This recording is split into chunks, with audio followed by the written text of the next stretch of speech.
Hello, and thank you for tuning in to Zippo Lion's Den. Today, I'd like to show you a recent acquisition of mine. It is called the Bottomz Up Zippo. This one is from 2010. Case is K2010, November. And it has a stamp on the top as well, which is kind of cool. The Bottomz Up stamp, 2010. Always says bottoms up on one side, with both top and bottom.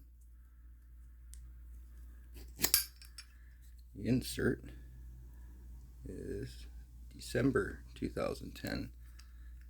I got it used, so it didn't have the box, but I only paid $20 for it, so I don't think that's too bad. I needed a 2010 for my 2000s collection, and this is the one that I got. It's a nice lighter, pretty cool, good click, and I still kind of like the top stamp that they have from the Bottomz Up. It's kind of neat, a little bit different for the collection.